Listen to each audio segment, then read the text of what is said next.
Bonjour à tous, bienvenue dans Si on parlait sport. Aujourd'hui, c'est la rentrée de cette émission. Pour le premier numéro de cette saison 2018-2019, il y aura comme d'habitude des analyses, des débats et des duels acharnés entre nos brillants chroniqueurs.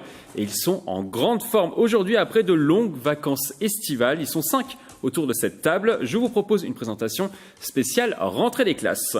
On commence à ma droite, musique à l'école. C'était le délégué de classe. Il aime instaurer des débats. Il aime bien également débriefer des cours après la sonnerie. Toujours irréprochable sur le plan du comportement. Il nous gratifie une nouvelle fois de sa présence. Le capitaine Yann Dujarier, pistard du club de Vélizy 78, est avec nous. Bonsoir Mickaël. Comment allez-vous? Très très bien. Vous avez passé de bonnes vacances? Oui, de très très bonnes vacances. Comme toujours. De toute façon, moi je suis toute l'année en vacances. Délégué de classe, ça vous correspond bien? Une année seulement. Une année seulement. Une année seulement. Bon, on n'a pas voté pour vous les suivantes. Je ne me suis plus présenté. On passe à ma gauche, musique. À l'école, c'était la fille la plus populaire. Elle faisait tourner la tête de tous les garçons et les filles étaient jalouses d'elle. Mais étant studieuse, elle préférait se consacrer à ses cours et à ses devoirs. Notre ambassadrice de charme, Hélène Delagrange, professeure de pole dance à Versailles, nous fait le plaisir, encore une fois, d'être avec nous sur ce plateau. Je suis ravie de revenir et ravie de reprendre. Moi, j'aime bien partir en vacances, mais j'aime bien revenir. Voilà, les vacances ont été sympathiques. Oui, toujours trop courtes, mais voilà. Moi, je bien reprends avec revenir. plaisir. Donc, puis Vous je vous êtes retrouve, présente alors, sur Si on parlait sport, la première émission de l'année. c'est ça. On repasse de l'autre côté, musique. À l'école, on le surnommait le petit génie. Il connaît tout sur tout et il avait les meilleures notes. Sur ce plateau, nous lui avons trouvé un autre surnom, le Zorro yvelinois. Le vengeur masqué Raoul Cotré-Dautré, cavalier international, sera avec nous sans masque pendant 1 heure. Bonjour Raoul. Comment allez-vous? Bonjour Mickaël. Vous avez passé de bonnes vacances? Même Parfait. question pour vos collègues. Assez studieuse les miennes. Comme toujours, Voilà. le petit génie, c'est vous. Pas vraiment le génie dans le passé, mais bon, on va laisser paraître cette légende. On verra ça dans l'émission en tout cas. On passe à ma gauche, musique. À l'école, c'était un véritable bout en train, toujours présent pour faire des blagues. D'après la légende, cet enfant terrible a fait mourir de rire l'un de ses profs. L'ancien coach du Plaisir Rugby Club, Jean Miss, va mettre le feu sur ce plateau pendant 1 heure, comme d'habitude. Bonjour. Comment allez-vous, Jean? Super forme. Super forme. Très heureux de vous retrouver, de retrouver l'émission. Je suis à super bourre. Alors, juste une question. Les fans de cette émission attendent ça avec impatience. Comment ont été vos vacances? Est-ce qu'elles ont été reposantes? Excellente, très reposante. Vous êtes prêts pour la nouvelle saison du coup, Je de suis en Si on pleine parle bourre, là, pleine forme. Parfait. Prêt à tout casser. On termine à ma droite, musique. Comme à chaque rentrée, il y a toujours une petite nouvelle. Et cette petite nouvelle aujourd'hui devrait faire des étincelles, j'en suis sûr. Elle sera notre spécialiste golf et surtout Ryder Cup. La golfeuse professionnelle Alexandra Bonetti nous fait l'honneur de venir sur ce talk. Comment vous sentez-vous, Alexandra, pour cette première? Super, ravie d'être là et de vous rejoindre. Super équipe. Voilà, vous êtes bien entouré Hâte en de tout cas. commencer, ouais. Jean, hein, elle est nouvelle, donc il faut y aller doucement avec elle. Ah sur non, cette mais émission. on a commencé à sympathiser. On a commencé à sympathiser, on va la protéger. Alors nous allons maintenant passer au programme de l'émission. Aujourd'hui, nous allons parler de la super tribune qui sera construite pour cette Ryder Cup 2018 qui se tiendra à Saint-Quentin-en-Yvelines du 25 au 30 septembre. Nous parlerons également du futur centre d'entraînement du PSG à Poissy. Les contours du projet ont été dévoilés. Mais avant de développer ces thèmes, on va parler de la venue de Tiger Woods au golf national de Saint-Quentin-en-Yvelines.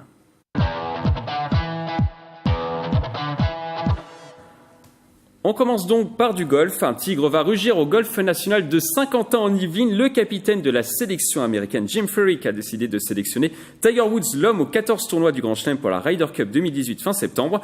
Une invitation attendue après le bel été du golfeur sur les meilleurs tournois mondiaux. On écoute Philippe Pilato du golf national au micro de Patrick Jacques de Dixmude. Il finit dans les 6 premiers à l'Open britannique, il est 2e à l'USPGA.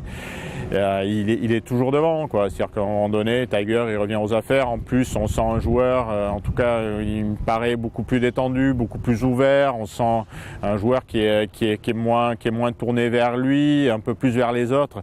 Et je pense que ça a dû pencher également dans la balance, dans le choix du capitaine américain. Alors Tiger Woods au golf national, ce n'est pas une première. Le golfeur avait participé au championnat du monde amateur en 1994 sur le parcours de l'Albatros, mais il n'avait pas gagné, messieurs, dames. La question sur ce thème, est-ce que c'était impossible de ne pas le prendre sur cette compétition? Oui ou non, vous votez. On est obligé de le prendre. Ah bah oui. Ouais. Impossible. On l'a Tout le monde, tenté. Jean Miss, je vous écoute. Donc pour vous, c'était impossible de ne pas le prendre. C'est une figure du golf. Donc même ceux qui connaissent pas trop le golf connaissent Tiger Woods. ne serait-ce que pour ses performances extra-sportives en plus, donc qui a défrayé la chronique à un moment donné. Mais rien que pour le golf, c'est à la même époque il y avait Esteban Il a fait Ballesteros. aussi de nombreuses publicités dans le passé, un jeu vidéo. Oui, et puis je crois que c'est un des dans tous les sports, il y a toujours des sportifs comme ça qui font parler de la discipline par rapport à leur image. Il en fait partie. À l'époque, c'était Ballesteros, je disais, et c'était le joueur connu du golf qui a fait connaître le golf. Et aujourd'hui, c'est Tiger Woods, quoi. Pour ceux qui connaissent pas vraiment le golf, ben quasiment tout le monde connaît Tiger Woods. Donc, au niveau de cette compétition qui est la plus grande du golf, on ne pouvait pas se passer du numéro 1 de la figure du golf mondial, quoi. Yann Dujarier. Il a quand même gagné sa place. Et alors, il devait faire partie de l'encadrement, il devait être vice-capitaine. Vice-capitaine, voilà, j'allais dire sous-coach. Il devait être vice-capitaine, mais voilà, là maintenant, il a gagné sa place avec les résultats des derniers mois et des derniers tournois. Donc voilà, non, il ne pouvait pas se passer de Tiger Woods, et il n'y avait pas de raison de s'en passer, parce qu'ils s'en sont quand même passés sur les dernières Ryder Cup. Il n'a pas toujours participé à la Ryder Cup, malgré l'aura qu'il peut dégager. Voilà, Tiger Woods n'avait pas participé aux 2 dernières Ryder Cup. J'ai pas tous les chiffres. Je les ai, moi. Hélène. Je rejoins ce qu'ils disent, hein, on l'attendait de toute façon, c'est la figure emblématique de la génération golf de maintenant et de ces dernières années. Comme disait Yann, voilà, les résultats n'étaient pas au rendez-vous. Maintenant, les derniers tournois, il est quand même bien remonté. On le voit dans l'interview, il remonte tellement que on l'invite, mais voilà, pour jouer. C'est l'un des meilleurs golfeurs américains sur ces derniers mois. Et donc, il le faut. Alexandra Bonetti, vous qui êtes une grande fan de Tiger Woods, qu'est-ce que vous en pensez ? C'est totalement légitime qu'il soit dans l'équipe. Il a gagné sa place, comme tu dis. Les retombées médiatiques, en plus, sont dingues. Aux États-Unis, c'est plus du double. Double, l'audience double grâce à lui. Sur chaque tournoi où il participe, il y a 2 fois plus de téléspectateurs que s'il ne participe pas. Et moi, je m'en rends compte aussi parce que je suis pas du genre à regarder les tournois réguliers du PGA Tour. Et là, vu qu'il y avait Tiger, j'ai fait l'effort de regarder même dès le jeudi, pas seulement le week-end en fait. Ouais. Voilà, exactement. Donc tout le monde ressent cette la présence de Tiger sur un tournoi, que ce soit les non-golfeurs, les golfeurs, c'est impressionnant. Dernièrement, il fallait quand même regarder dès le jeudi pour être sûr de pouvoir le voir. Dernièrement, il y a quelques années, là récemment. Justement, par rapport à la médiatisation, on va écouter Philippe Pilato. L'équipe américaine avait gagné le score par équipe, mais il n'avait pas fini dans les premiers. Mais Woods avait fait un beau tournoi, mais il n'avait pas fini premier en individuel. Ce n'était pas la bonne interview, mais en tout cas, c'était par rapport à ses performances au golf national lors des championnats amateurs. Vous vous en souvenez, Alexandra ? J'avais 2 ans. 2 ans, donc pas du tout.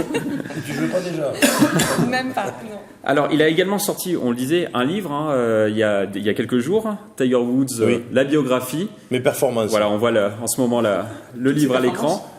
Vous êtes d'accord avec vos collègues, Raoul ? C'est un personnage hors du commun, vraiment, Tiger Woods. Comme toutes les légendes un petit peu à part dans les différents sports, à l'image de Roger Federer ou autre, je pense qu'il est déjà un atout indispensable d'un point de vue médiatique pour l'événement, et surtout, là on est dans un format de compétition par équipe, et étant le joueur le plus expérimenté de cette équipe-là, il pourra aussi servir un petit peu de support et de facteur sophrologique pour le reste de l'équipe. Donc ça fait beaucoup de facteurs qui font qu'il était indispensable. Vous pensez qu'il peut attirer l'attention peut-être sur cette Ryder Cup ? Je pense que tous les yeux enlever la pression sur les autres joueurs. Ouais.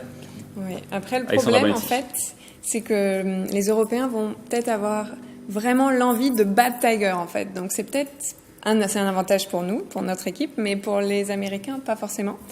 Et donc, on va voir. Mais c'est génial qu'il soit là. Après, Tiger Woods n'est pas forcément un joueur hyper performant sur la Ryder Cup. En 7 participations, le sportif ne l'a remporté qu'une seule fois, c'était en 1999. Il n'a remporté que 13 victoires en 33 matchs, mais il n'a perdu qu'une seule fois en 7 matchs en individuel. C'est-à-dire qu'il ne performe pas en équipe. C'est aussi ça le problème peut-être, Alexandra Bonetti. Mais je pense que ce petit temps mort dans sa vie lui a fait beaucoup de bien. On le voit sur les tournois, là, il est beaucoup plus accessible, beaucoup plus souriant. À l'USPGA, il a attendu Brooks Koepka qui finisse sa partie pour le féliciter. Il a fini 2e. Donc on sent vraiment un état d'esprit qui a beaucoup changé chez lui. Tiger Woods avait quand même dit il y a quelques années, le golf, c'est moi, Jean-Miss. Oh, il avait quel âge? Oui, bon, mais c'est vrai. Comme tout sportif qui côtoie le sommet, il a perdu un peu la boule à un moment donné. Hein. Pas que celle-là. Grand champion se doit d'avoir un ego démesuré. On peut pas devenir.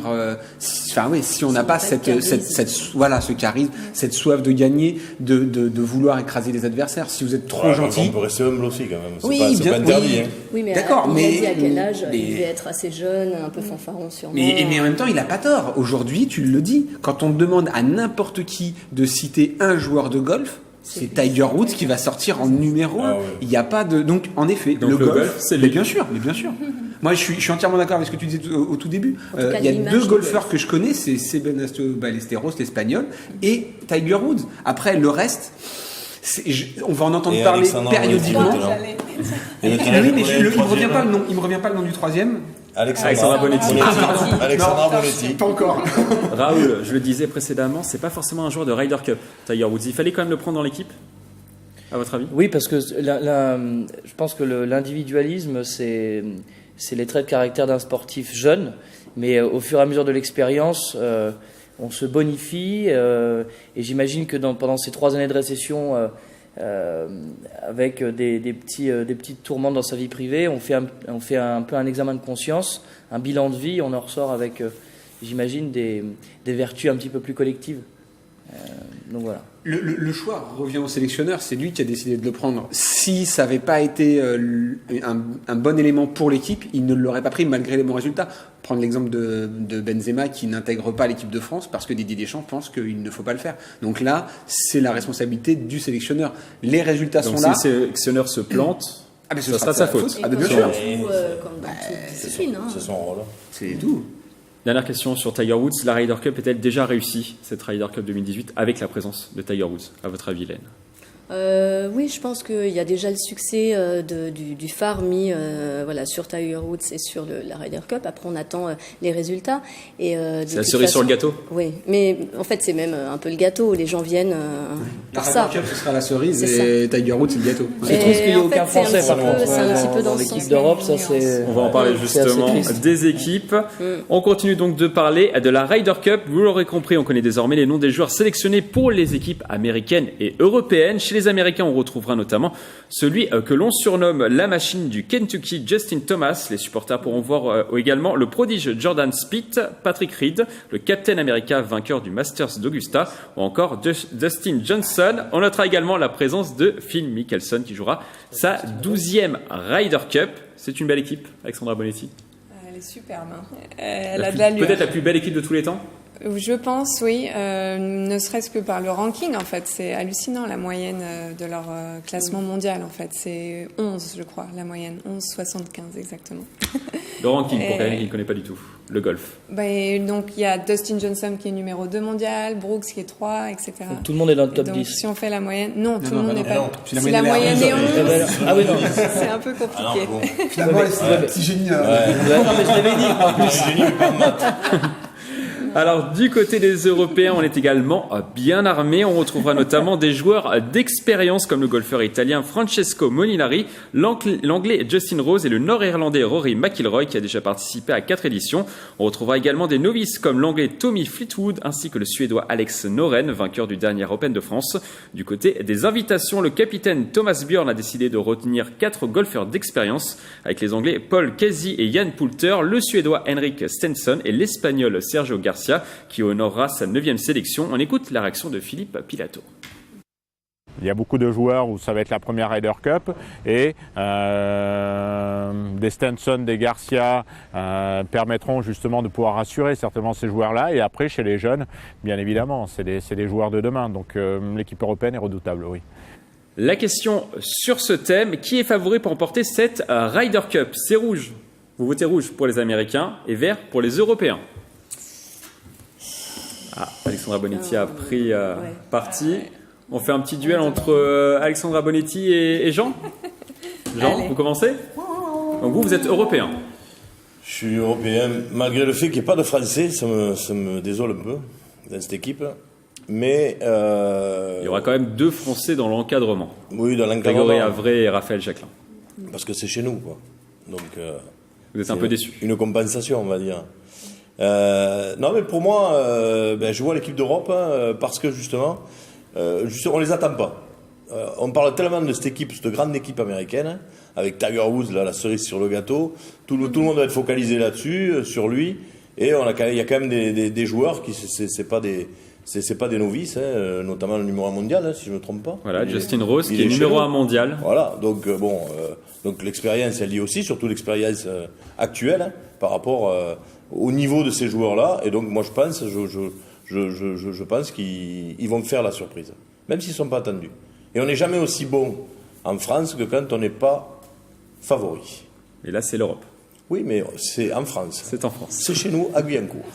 Alexandra Bonetti. Non, moi je trouve que la carrure de chaque individualité de l'équipe américaine est quand même très forte. Et en plus de cela, depuis l'édition précédente, il y a vraiment une cohésion dans le groupe qu'ils n'avaient pas forcément avant, quand ils ont perdu les 3 éditions d'affilée. Donc, parce qu'il y a beaucoup de ceux de la nouvelle génération, Jordan Spieth, Justin Thomas, etc., qui étaient à l'université ensemble, etc. Donc, il y a vraiment... Qui ont tous 25 ans, voilà, à peu près. Donc ils se connaissent hyper bien, c'est des copains. Donc, leur petite défaillance auparavant dans les douves commence à changer. Et donc, oui, et Tiger, qui a jamais gagné en Europe, aura très envie de gagner, je pense. Vu que c'est peut-être sa dernière Ryder Cup, on ne sait pas ce qui va se passer. Donc, non, plein d'atouts pour cette équipe américaine. Yann Dujarier. Moi, j'entends des choses qui me surprennent quand même, parce que l'âge des joueurs, pour moi, le golf, c'est un sport de vieux. Et là, des joueurs de 25 ans, etc. Oui, non, mais je vois bien qu'Alexandra est très jeune aussi. Donc aujourd'hui, on joue au golf très jeune et on devient performant très jeune. Pour moi, j'ai le souvenir, à l'époque de Ballesteros, par exemple, de voir des joueurs de golf qui avaient au-delà de 40 ans. Il avait percé plus tard, peut-être. 40 ans. Mais lui, mais ses adversaires avaient à peu près les mêmes âges. C'était des générations un peu passées. Et aujourd'hui, donc, je m'aperçois que ce sont des jeunes joueurs et qui arrivent à être performants à haut niveau déjà jeunes. Alors qu'avant, c'était vraiment juste, une aparté, mais pas pour parler d'autre chose que de la Ryder Cup. Voilà, c'est un sport que l'on découvre jeune et on devient performant à un âge de maturité dans beaucoup d'autres sports maintenant. Et on peut durer plus longtemps. Et on peut durer beaucoup plus longtemps, bien sûr. Les Européens ont remporté 6 des 9 dernières éditions. Hélène, est-ce que vous pensez qu'il y a un impact psychologique sur cette compétition maintenant du côté européen, alors que les Américains ont dominé vraiment les premières Ryder Cup? C'est sûr que ils sont quand même en supériorité, parce qu'ils ont remporté plusieurs tournois et plus que les Américains. Maintenant, en face, comme tu disais, on a quand même des personnalités, des personnages et des performeurs en face qui ont de quoi impressionner, qui peuvent vraiment déstabiliser l'équipe européenne. Et voilà, même si ils ont remporté plusieurs tournois d'affilée, là, on n'a pas la certitude. Voilà, on peut pas vraiment savoir qui va gagner. Et voilà, je pense qu'il ne faut pas se laisser impressionner. Donc vous êtes plus Europe? Moi, je pense qu'on a moins de chances de gagner cette année face à une équipe comme celle qu'on a en face. Donc, moi, États-Unis pour vous. Raoul, finalement, peut-être les individualités peut-être américaines qui sont ultra fortes, est-ce que ça peut leur desservir, justement, à ces Américains? Voilà, on prend l'exemple de Tiger Woods, on le disait précédemment, 13 victoires en 33 matchs, alors que c'était vraiment la superstar sur le circuit américain. Il a passé 683 semaines numéro 1 mondial, et pourtant, finalement, il n'a remporté qu'une seule Ryder Cup. Oui, mais il me semble qu'il est revenu très très rapidement dans le classement mondial, là, en 8 mois. Oui, là, il doit être top 20. Voilà, il est numéro 21. Voilà. Ouais. Non, moi je pense qu'ils vont vraiment bénéficier d'une spirale positive. J'ai tendance à accorder moi l'avantage du fait de jouer à domicile pour faire pencher la balance, mais là jouer à domicile non, parce qu'il n'y a pas de Français, donc finalement ça va pas, c'est pas un facteur qui va il y aura des Français dans les tribunes, il y aura 40% de Français quand même dans les tribunes. Oui, mais bon, les joueurs ont fait le déplacement de l'étranger, je veux dire, il y a tous ces facteurs là du fait de se déplacer, de pas avoir les marques du domicile. L'équipe européenne ne va pas bénéficier de ça dans ses rangs, donc bon, moi j'ai comme le sentiment que ça tournera en faveur des États-Unis. Et les individualités américaines, vous pensez, Yann Dujarier, que tout simplement elles peuvent craquer en pleine compétition? Alors, je connais pas le principe complet de la Ryder Cup. Donc il y a des matchs en double le vendredi et le samedi, et le dernier jour de compétition le dimanche, ce ne sont que des simples. Donc match en double, ça veut dire qu'il y en a un qui joue le premier coup et un qui joue le coup suivant. D'accord, ok. Maintenant, ça reste quand même la qualité du joueur qui l'emporte. C'est pas comme un match de tennis où la réaction doit se faire tout de suite. Vous avez le temps d'analyser le coup que vous devez jouer. Après, voilà, faut avoir la précision pour faire le coup qu'on a décidé de faire. Maintenant, voilà, les Américains sont dans un ranking un peu meilleur que les Européens. Moi, je vote Europe parce que je peux pas, je suis trop chauvin, donc je peux pas dire bravo. Allez les Américains. Je suis désolé, c'est comme ça. Maintenant, ce qui est sûr, c'est que il faut que le mieux pour que la Ryder Cup soit réussie, c'est que tout le monde joue à son meilleur niveau et que les coups soient les plus beaux pour tout le monde. Voilà, on veut qu'ils nous fassent des one shot, et encore je suis pas sûr que ce soit possible, des trous en un. Je suis pas sûr que ce soit possible sur le golf national, mais voilà, des superbes approches et puis des putts de loin, quoi. C'est ça qui compte. Alexandra Bonetti, la cohésion d'équipe est vraiment importante dans une Ryder Cup, peut-être plus que sur une autre compétition. Ah oui, il n'y a pas photo, et je pense que c'est d'ailleurs pour ça que Thomas Bjorn, donc le capitaine européen, a choisi Sergio Garcia. Parce qu'honnêtement, golfiquement, là, c'est la cata. Vraiment. Il n'est pas au top. Non, mais il a joué, je sais pas, 7-8 Ryder Cup, Sergio. Il a marqué un nombre de points incroyable. Mais il a joué sur le dernier Open de France de golf. Et il a fini 8e là, au dernier Open de France. Et apparemment, c'est quelqu'un qui, dans le vestiaire, est hyper important en fait. Et donc, au final, les doubles, il n'y a que 8 joueurs qui les jouent. Il y a 4 autres joueurs qui peuvent servir à autre chose dans les vestiaires, à motiver. Comme Adil Rami pour l'équipe de France, par exemple, de football. Pourquoi pas Il y avait... mais c'est bien de prendre ce parallèle, parce que aujourd'hui on s'adresse à nos spectateurs ici qui sont pas spécialement golfeurs, et donc en effet dire que il va y avoir des joueurs qui sont là pour expliquer ce que doivent faire les autres et pour l'ambiance, et voilà. Et en effet, prendre l'exemple de Adil Rami est très important. Il y a quelques années de ça, par exemple, Tiger Woods et Phil Mickelson ne s'entendaient pas du tout sur la Ryder Cup 2004 notamment, et ils avaient perdu leur match qu'ils avaient disputé en double, alors que sur le papier c'était peut-être la meilleure équipe possible. Oui, mais les doubles, c'est pas seulement lié au classement, c'est quand même une cohésion, une entente. Donc là, ils joueront pas ensemble, c'est certain. Il faut pas les mettre ensemble. Non. Ils ne s'entendent toujours pas. Si, ça va mieux. Ça va mieux. Apparemment réchauffé entre les deux. Tiger a vu la femme de... Alors, le fait de jouer à la maison, Jean-Michel, vous l'avez dit, ce sera le facteur déterminant pour les Européens, en sachant que les Américains n'ont pas gagné en Europe depuis 1993. Et bien voilà, ça fera un peu plus. Voilà, je suis persuadé qu'ils ne vont pas gagner.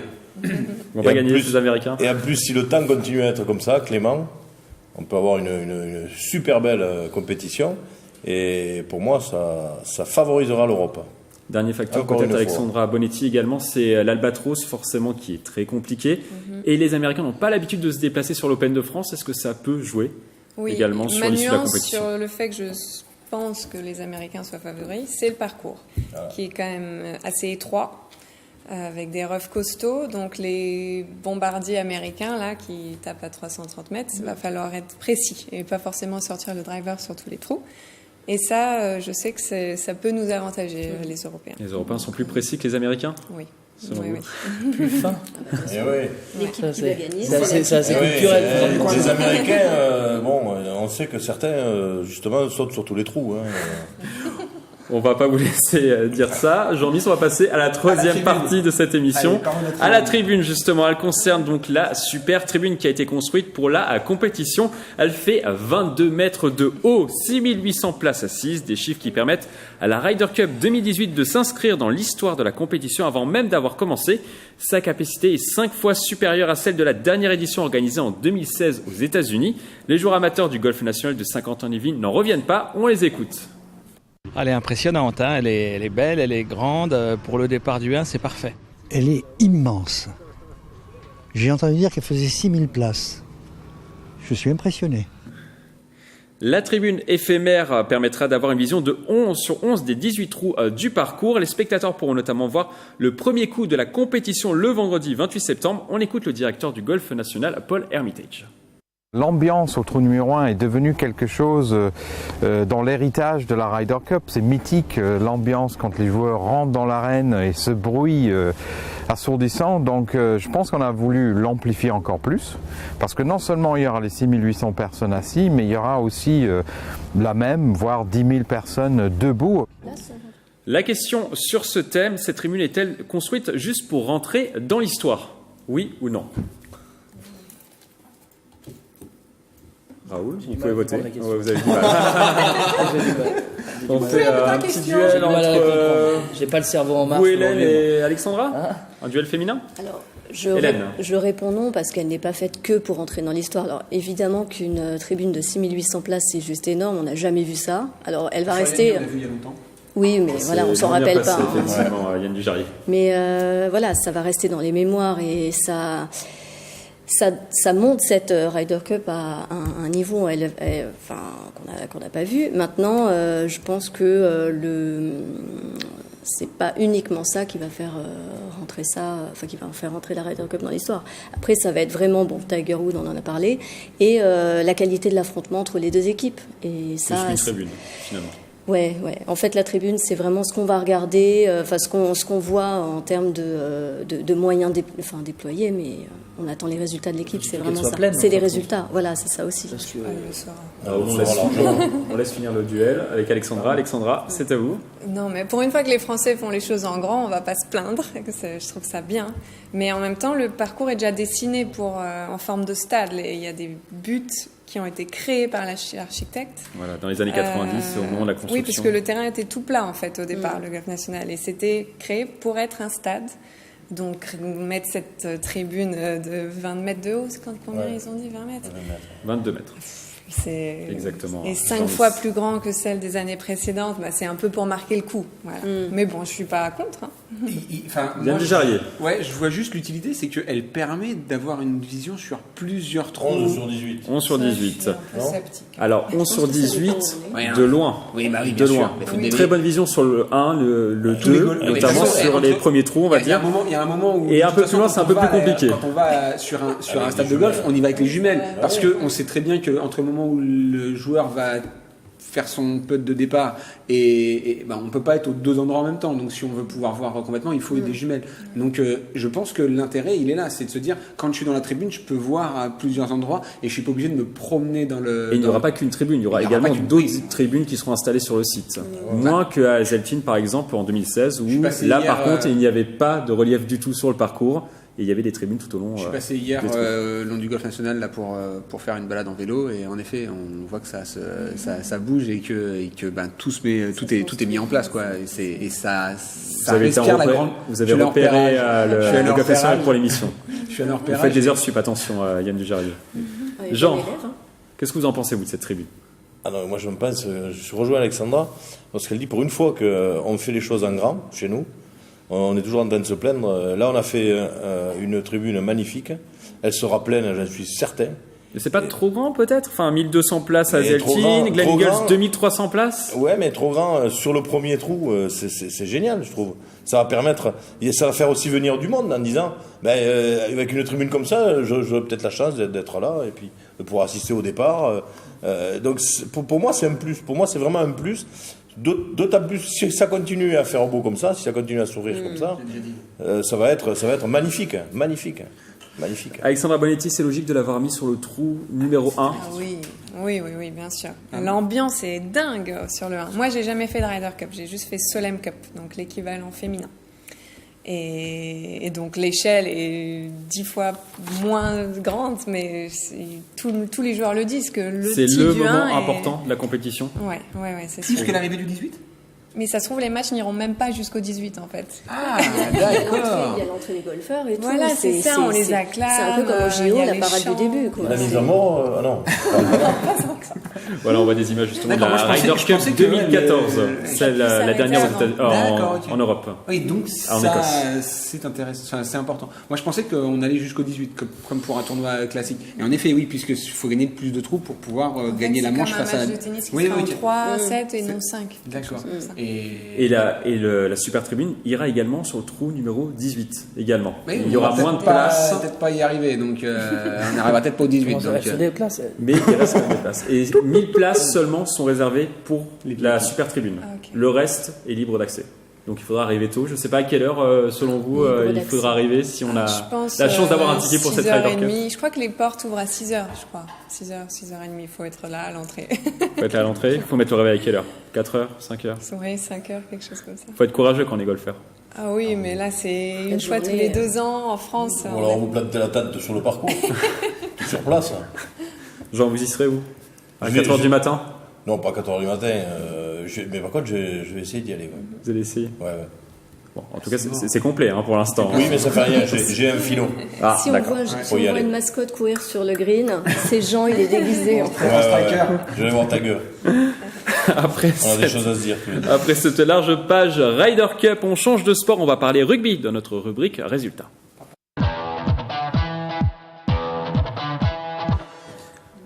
Premier match et première défaite pour plaisir en Fédéral 2. Ce dimanche 9 septembre, les jaunes et bleus n'ont pas réussi à rivaliser avec le Marquois Rugby dans leur stade.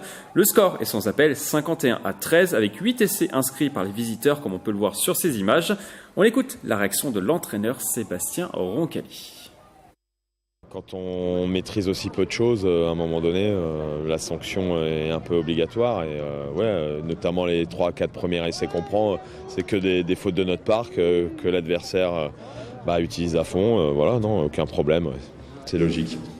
Au total, les visiteurs ont donc inscrit 8 essais, dont 5 en deuxième période. Une faillite défensive qui s'explique principalement par une reprise tardive des entraînements pour une partie du groupe. C'est vrai que par rapport à ces grosses écuries qui ont certainement des moyens différents des nôtres, ils ont repris l'entraînement beaucoup plus tôt que nous et c'est ce qui fait qu'aujourd'hui le jeu est beaucoup plus huilé de leur côté, quoi. On est sur un groupe qui bouge un peu cette année, les garçons qui nous ont rejoints, les automatismes sont pas là, les repères de jeu sont pas encore là. On va travailler tous ensemble pour essayer d'améliorer tout ça. La question sur ce thème, cette défaite est-elle déjà inquiétante pour plaisir ? Oui ou non ? Vous votez. La question, on fait un petit duel entre Hélène et Raoul. Raoul, vous commencez ? Donc pour vous, c'est inquiétant. Moi, ce qui me paraît inquiétant, c'est plutôt la manière d'entamer la saison. À savoir que la raison, ce soit les vacances et qu'ils aient repris l'entraînement plus tard que les autres. Chez des seniors, ça me paraît... mais j'imagine que ça, c'est depuis que Jean est parti. Il n'y a plus de discipline dans ce club. Non, moi, ce qui me paraît inquiétant, c'est pour moi, c'est la raison la plus immature qui soit. Donc, je comprends pas trop la philosophie de. Le coach ne disposait pas de tout son effectif pour ce match. Ouais. Mais pourquoi ? Certains sont arrivés. Ce qui est inquiétant, c'est d'entamer une saison de cette manière-là. Si on a des attentes, si on a des obligations de résultats, on peut avoir des raisons physiques, des raisons bien plus... pour moi, ça me paraît très léger, quoi. Donc, ce qui me paraît inquiétant, c'est la raison plus que... Hélène, je rejoins ce que dit Raoul, en fait. Avoir un mauvais match en début de saison, c'est pas inquiétant, enfin, c'est pas dramatique. On joue pas sa saison sur un seul match, mais en effet les moyens, que l'effectif soit pas présent, que pour cause de vacances comme tu l'as dit, ils n'aient pas entamé leur reprise plus tôt. On peut se poser la question dans quel état d'esprit ils sont. Après, faut voir vraiment dans les prochains matchs si ça se réveille un peu. Voilà, un match, c'est pas encore dramatique, mais faut quand même un peu s'alarmer. Va falloir un petit peu se réveiller et mettre les bouchées doubles. Yann, Enfin, la réponse, elle est assez simple sur le fait qu'ils aient commencé l'entraînement un peu, trop tard ou qu'ils pas encore commencé. Ils sont pas pros, donc certains peuvent avoir des obligations de prendre leur congé au mois d'août, 15 jours, 3 semaines. Donc du coup, tu pars en vacances parce que la famille c'est aussi important, et donc ils sont obligés de reprendre l'entraînement un petit peu plus tard. Globalement, ça va leur faire un décalage sur la saison, mais les matchs durent. Justement, sur la préparation physique. Est-ce qu'ils ne sont pas grillés du coup pour le reste de la saison? Mais non, ils ont un petit peu de retard, mais dans un mois, le retard sera comblé. Il n'y a pas de péril. Mais oui, en effet, là, c'est dommage de commencer une saison et de se dire on part avec un boulet, quoi. Est-ce qu'on ne demande pas trop finalement aux amateurs de venir plus tôt pour préparer leur saison? Parce que le groupe n'est pas professionnel. Après, le joueur en a parlé, c'est les moyens que se permettent de donner les écuries. Donc ils tombent sur un très bon de leur groupe dès le premier match, qui a peut-être un peu plus de moyens et qui donc peut peut-être indemniser aussi ses joueurs différemment. Je ne sais pas, j'ai pas toutes les billes du fonctionnement de la Fédérale 2, mais et puis après il y a en effet la motivation que les dirigeants, je peux parler de l'entraîneur, mais les dirigeants vont pouvoir donner à leurs joueurs en se disant cette année l'objectif, les gars, faut pas qu'on se rate, et peut-être que le message est mal passé, et donc voilà le résultat, quoi. Alexandra, est-ce que vous êtes d'accord avec Yann? Alors moi, la 4e division, je connais pas du tout, mais j'imagine que la saison est longue. Ils ont quoi, une 30aine de matchs, non? Après, ça dépend s'ils veulent se qualifier un peu plus haut, s'ils arrivent à se qualifier. Mais donc, c'est 22 de phase. D'accord, voilà, c'est loin. Donc, un match, une défaite n'est pas si inquiétant que ça. Après, toujours est-il que je pense que même s'ils sont en 4e division et que ce sont des amateurs, il y a plein d'autres personnes qui aimeraient être à leur place. Donc, à eux de se débrouiller pour travailler un petit peu plus et être prêts au temps et en heure. Jean, je vous sens bouillonner depuis le début. Je vous ai pas encore donné la parole. C'est à vous. Non, mais ça vous surprend ou pas cette défaite de plaisir? Oui, ça me surprend. Ça me surprend parce que déjà perdre à la maison le premier match de championnat, c'est jamais bon. Alors l'an dernier, ils avaient aussi perdu à la maison le premier match, mais c'était Bobigny qui descendait de Fédéral 1. Là, le morceau n'est pas le même. Marc-en-Barreuil, c'est une équipe qu'ils avaient dans la poule l'an dernier et qu'ils avaient battue assez largement chez eux à plaisir l'an dernier. Donc c'est quand même ça fait pas partie des grosses écuries de leur poule. Donc commencer la saison avec une lourde défaite à domicile face à une équipe qui va jouer les milieux de tableau, à mon avis, c'est pas Marc-en-Barreuil qui va aller jouer les hauts de tableau, c'est quand même assez inquiétant parce que ils se sont peut-être renforcés cette saison. Ils sont peut-être renforcés, effectivement, je n'en sais rien, on verra après. Maintenant, moi je vous parle de ce que j'ai vu l'an dernier. Marc-en-Barreuil n'était pas une grosse équipe. Alors ils se sont peut-être effectivement renforcés. Je l'espère pour plaisir, parce qu'après, étant entraîneur, trouver comme excuse que les joueurs sont arrivés en retard sur la préparation physique, c'est très inquiétant, parce que là, les matchs s'enchaînent. Ils s'enchaînent, donc s'ils n'étaient pas prêts dimanche, ils ne seront pas prêts dimanche prochain. Dimanche prochain, ils vont à Gennevilliers. Ça va être très difficile pour eux, et donc là va s'instaurer une spirale, ce qui me fait peur, c'est qu'il va s'instaurer une spirale de défaite, où là, à rattraper, courir après un retard physique, c'est très compliqué, et vu quand même que je ne pense pas qu'à leur niveau, pour avoir entendu une interview en fin de saison l'an dernier, où ils comptaient jouer la qualification cette année en Fédéral 2, je ne pense pas qu'ils aient eu la lucidité de voir leur saison l'an dernier. Il faut quand même rappeler, encore une fois, c'est un œil technique que j'y mets, mais ils ne descendent pas, ils finissent 10e sur 12, parce qu'ils ont simplement trouvé 2 équipes qui étaient très faibles. Très très faibles. Et c'est uniquement pour ça qu'ils se sont maintenus. Et j'espère pour eux qu'ils en sont conscients, puisqu'avec 25 points, c'était les points qu'ils avaient en fin de saison l'an dernier, avec 25 points, sur 16 poules en France, dans toutes les autres poules, ils descendaient. Avec 25 points, ça ne suffisait pas pour être maintenu en Fédéral 2 dans n'importe quelle poule. Donc tout simplement, ils se sont maintenus parce qu'ils ont trouvé 2 équipes très faibles à la personne de Daumont et Arras. Donc j'espère qu'ils ont eu la lucidité de se rendre compte que c'est pas leur niveau de jeu qu'ils ont spécialement élevé l'an dernier. Certainement, sur certains matchs, ça fait toujours du bien et on apprend toujours plus à évoluer un cran au-dessus.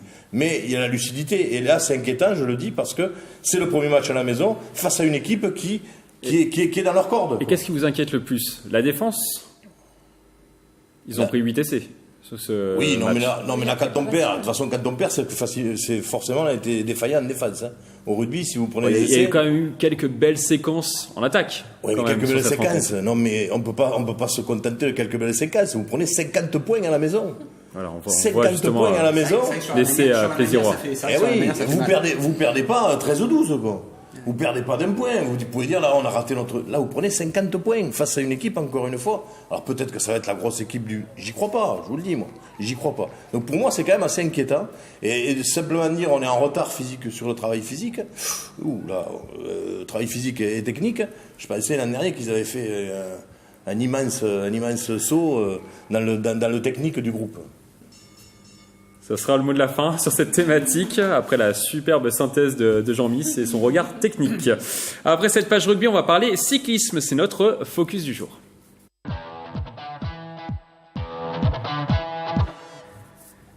En cyclisme sur piste, une reine est peut-être née à cet été. Mathilde Gros, tout juste 19 ans, qui s'entraîne presque toutes les semaines au Vélodrome national de Saint-Quentin-en-Yvelines, a remporté la médaille de bronze en vitesse individuelle au championnat d'Europe en Écosse à Glasgow. Et elle a surtout remporté la médaille d'or en kérine de façon magistrale. Dans la foulée, elle est devenue championne de France de kérine et championne de France de vitesse.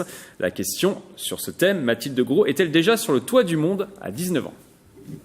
Oui ou non? Est-ce que c'est déjà la meilleure? La meilleure. Enfin, oui. La meilleure.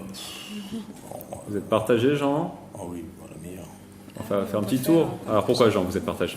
Non, je suis partagé parce que la meilleure. Vous êtes partagé sur plaisir, partagé sur Mathilde Gros. Plaisir, je ne t'ai pas partagé. Non, mais à 19 ans, la meilleure, c'est peut-être. Faut lui laisser le temps de faire ses preuves et de grandir, comme on dit dans le sport. Elle a 19 ans. Mais par contre, pour moi, elle ira très loin. Elle ira très très loin. Et elle fait partie pour moi des meilleures actuelles. Vraiment. Et je pense que la prochaine échéance, plus ça va aller, et là elle est vraiment dans les années où elle va exploser, quoi. À mon sens. Hein. Je suis pas spécialiste, mais je pense. Elle s'était pas blessée d'ailleurs? Elle s'était blessée il y a un an. Oui, c'est ça. À l'épaule, elle s'était fait une luxation de l'épaule. Oui, ok, donc. Justement parce qu'elle a voulu aller peut-être un peu trop vite. Oui, donc c'est d'autant plus honorable ces résultats, surtout qu'elle est partie s'entraîner à l'étranger depuis relativement peu de temps. Elle tire déjà des bénéfices. C'est bien, elle est sur une bonne... Elle est participée au championnat du monde d'appel d'orme, justement, cette année, et elle n'était pas 100%. Au Japon. Il y a des parties au Japon, oui, pendant 3 mois pour s'entraîner. Yann Dujarier, vous qui la connaissez bien. On connaît bien, oui. J'ai beaucoup de repérages avant les émissions, comme on a pu le voir. Golf National, Mathilde Gros. Donc Mathilde, oui, fait un très très beau championnat du monde en remportant le kérine. Elle pêche encore sur la vitesse individuelle parce que le côté tactique, c'est encore très très compliqué à ce niveau-là. Elle manque cruellement d'expérience. Elle a pu combler une grosse part de son manque d'expérience en allant au Japon pour découvrir le kérine et travailler avec le kérine traditionnel. Elle, ce qu'elle a fait au championnat d'Europe, c'est très très bien. Maintenant, il va falloir le confirmer au niveau. C'est très bien ou c'est excellent? Non, c'est très bien. C'est très bien. Oui, bien sûr, parce que aujourd'hui, Mathilde, elle a qu'une chose en tête. Enfin, elle a 2 choses en tête. La première chose, c'est d'être championne du monde, et la deuxième, c'est d'être championne olympique. Ouais. Donc, tant que ces échéances-là ne seront pas passées, on ne pourra pas dire si elle est la meilleure ou pas. Aujourd'hui, il y a un élément qui est, dommageable pour Mathilde, c'est la disparition de Christina Vogels parmi les sportifs de haut niveau. C'est une athlète qui a été victime d'un accident, et qui aujourd'hui est paraplégique et qui est détentrice, qui était la recordman de titres olympiques et de titres de championne du monde et qui était donc sur les mêmes disciplines que Mathilde. Et qui était encore jeune, parce qu'elle avait 27 ou 28 ans, je crois. Donc, ça aurait été très très bien pour Mathilde de la rencontrer et de la battre dans les 2 prochaines années. Là, elle n'aura pas cette chance. Donc, on pourra toujours se dire, est-ce que... Mais voilà, le temps fera que Mathilde risque de prendre une place très très grande dans l'esprit des gens, parce qu'elle risque de marquer cette discipline par d'une très grosse empreinte, et en plus par un parcours très très très atypique. Voilà. Alexandra, est-ce qu'elle est déjà prête pour les JO de 2024, à votre avis? Non, mais ça tombe bien vu que c'est en 2024, donc elle a le temps. Mais cette performance est superbe, c'est sûr. Voilà, de 2024, du coup, c'est encore long. Qu'est-ce qu'elle doit faire encore, à votre avis, Yann Dujardin, pour progresser? Travail. Il y a que ça qui récompense. Enfin, il y a que le travail qui est récompensé par des bons résultats. Elle est très intelligente. Elle est très bien encadrée. Sa famille a la tête sur les épaules et voilà, et cette fille aussi a la tête sur les épaules. Ils ont tout compris. Il n'y a pas de raison que ça ne colle pas derrière. Justement, on parlait tout à l'heure de son voyage au Japon. Est-ce que ça l'a aussi permis peut-être de grandir aussi ce voyage? Elle avait 19 ans du coup. Il y en a certains qui l'ont jamais fait, ce voyage au Japon, parce que soi-disant c'est trop dur. Jean, à votre avis, est-ce que ça l'a fait mûrir ce voyage? C'est la première fois que j'entends qu'on va au Japon pour grandir, même. Je pensais que c'était le contraire. Oui, de toute façon, toute expérience est bénéfique, mais je ne suis pas sûr, parce que là je suis pas. Autant j'ai fait de bons pronostics, Yann les a confirmés. Autant là, je ne sais pas si techniquement, tactiquement ou professionnellement, son voyage au Japon a été bénéfique. Mais ce que je suis certain, c'est qu'on va parler d'elle très très vite. Il est bénéfique puisque dès la première compétition après le voyage, elle devient championne d'Europe. La première compétition internationale, elle devient championne d'Europe de la discipline qu'elle est allée travailler là-bas. Donc voilà, les résultats sont là et ils sont très rapides. Raoul, vous pourriez miser une petite pièce sur Mathilde Gros, une médaille d'or de Mathilde Gros en 2024 à Paris? Oui, parce qu'elle, malgré son jeune âge, elle fait preuve de beaucoup de lucidité. Elle est consciente qu'elle a besoin de passer par des périodes d'aguerrissement, comme le démontre son voyage. Oui, je pense que... Et puis je m'en remets surtout à l'avis du professionnel, en réalité. Après, il faut si on veut mettre une pièce sur Mathilde, il faut le mettre maintenant. C'est obligé de vous couper, je sais que vous pourriez parler pendant 3 heures sur le cyclisme et sur Mathilde. On passe maintenant à notre dernière page, la rubrique débat.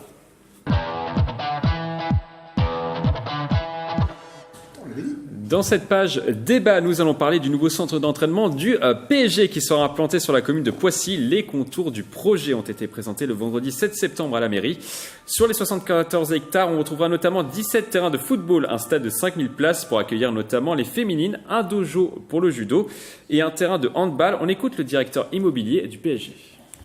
La recherche du Paris Saint-Germain aujourd'hui, c'est de recréer un lien avec l'ensemble de ces activités sportives. Aujourd'hui, nous sommes étalés sur le territoire parce qu'il y a une histoire qui s'inscrit de cette manière-là. Donc aujourd'hui, ça va être la première fois que toutes les activités sportives du Paris Saint-Germain vont pouvoir s'implanter sur un même lieu. Alors le centre sera équipé également des dernières innovations pour permettre aux joueurs de récupérer pleinement après un match ou un entraînement. Il y aura notamment un centre de balnéothérapie, dernier cri. L'objectif de la récupération pour nous est primordial. Quand on voit aujourd'hui Kylian Mbappé, la quantité de matchs qu'il doit jouer tout au long de l'année, les joueurs jouent de plus en plus aujourd'hui, sont de plus en plus sollicités à travers des compétitions à la fois nationales, européennes et internationales. Donc aujourd'hui, la récupération est un élément essentiel de la préparation du joueur. Alors le début des travaux est programmé pour l'été 2019. Coût total de l'opération, plus de 220 millions d'euros entièrement financés par le PSG. Le prix du transfert de Neymar, voilà, comme vous l'avez remarqué, Yann Dujardin.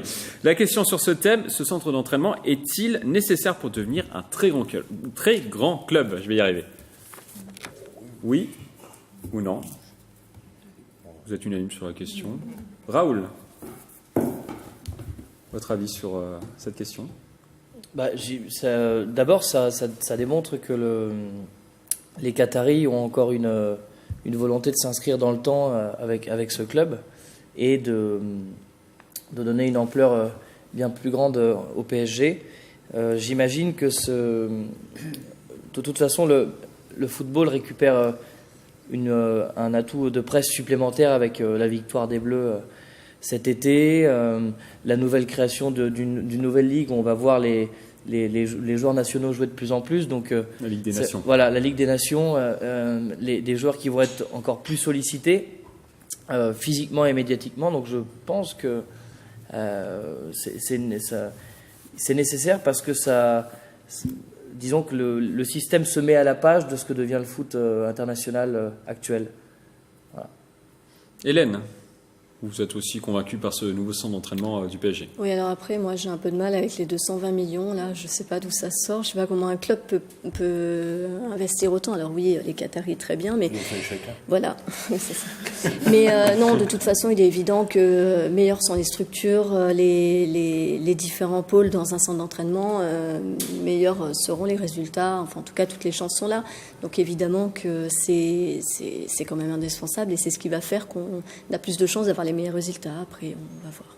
Jean, il y a un centre de balnéothérapie. Est-ce que ça peut faire la différence dans un match de Ligue des Champions, par exemple? Ce qui peut faire la différence, la récupération, à leur niveau, ils la font quand même, ils la font aussi. Ouais, ils la font aussi. La seule différence, c'est que tout sera regroupé au même endroit. Il l'a dit lui-même, le directeur là, du mobilier. Il l'a dit lui-même, c'est que tout soit regroupé au même endroit. Et que toutes les disciplines aussi soient au même endroit, qu'il y ait une entité globale. Et ça, c'est bien. Ça, c'est vraiment le plus pour moi. Parce qu'après, tout ce qu'ils font, ils le font déjà. Alors, au niveau professionnel, les footballeurs, on pensait bien que la récupération, c'est quand ils jouent pas, ils récupèrent. Hein. Et ils font que ça. Hein. Mais là, tout sera centralisé et toutes les disciplines regroupées sur un même site. Là, ça fait vraiment, on marque vraiment, parce qu'il l'a dit lui-même, les sections du PSG sont un petit peu éparpillées un peu partout. Et on ne sait pas trop, alors que là, ce sera tout sur le même site. Ça crée peut-être une culture PSG? Oui, je pense que c'est pour marquer un peu plus l'empreinte, parce qu'en plus, il n'y a pas que le football. Ils sont présents quand même au handball, c'est une grosse équipe, en basket. Donc, ça marquera quand même, ça va revaloriser. Pas encore le basket. Pas encore le basket. Pas encore. Non, ils y sont pas, non, c'est vrai. C'est le handball, le judo et le foot. Et le football. Voilà. Mais le handball est à haut niveau. Donc ça va apporter une plus, ça va revaloriser pour moi l'enseigne PSG. Paris Saint-Germain, ce sera vraiment une entité commune sur un site commun. Et pour moi, ça permettra peut-être de mieux revendre le club après. Voilà. C'est une avancée, c'est une marche supplémentaire pour la conquête du titre européen pour le football. Ce qui est sûr, c'est qu'aujourd'hui, ça va aussi aider à recruter des grands joueurs. Il y avait beaucoup de joueurs qui avaient un peu de mal à venir à Paris, qui ne venaient pas à Paris parce que alors je parle de quelques années, les structures à Saint-Germain étaient quand même assez vieilles. Le camp des loges était pas top. Donc du coup, il y a eu quelques non-venus sur des gros contrats il y a quelques années, et donc du coup, ça peut aider à faire venir des joueurs dans les années à venir. J'ai une petite anecdote sur la récupération dont tu parles. C'est vrai qu'aujourd'hui, les footballeurs, ils n'ont pas besoin de rien. Neymar a été testé un système de cryothérapie à Suresnes.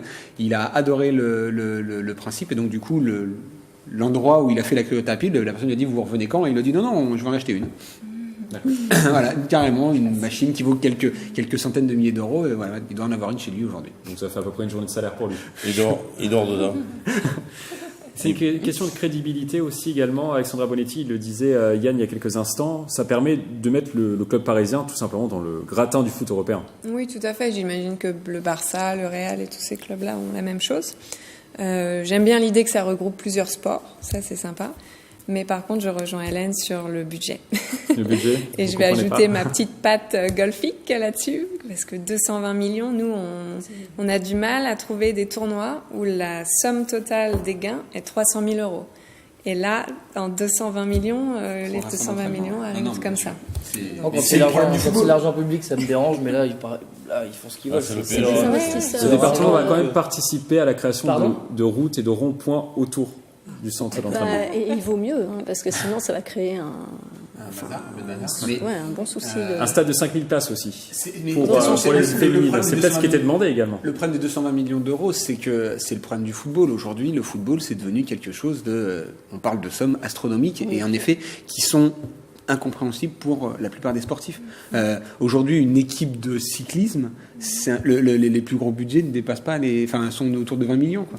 Donc voilà, là c'est un investissement peut-être également pour le club. Un investissement. Si le Qatar veut revendre le club un jour, ils auront un moyen de surévaluer la vente. Et qui pourra l'acheter? La question est là, qui pourra l'acheter aussi? C'est un moment, quand ça devient trop cher, vous réduisez les potentiels acquéreurs. Alibaba. J'ai l'impression qu'on parle d'immobilier là.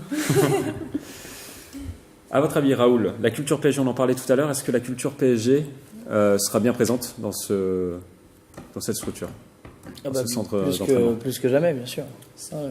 C'est les résultats qui font que la culture. Oui, mais bon. On imagine forcément qu'un tel investissement ira dans le sens des résultats. Hein. Et puis, on collectionne de plus en plus de stars au sein de ce club. Il y aura également un clubhouse où il y aura tous les maillots des joueurs. Oui, tout est fait de toute façon pour qu'il y ait une ambiance.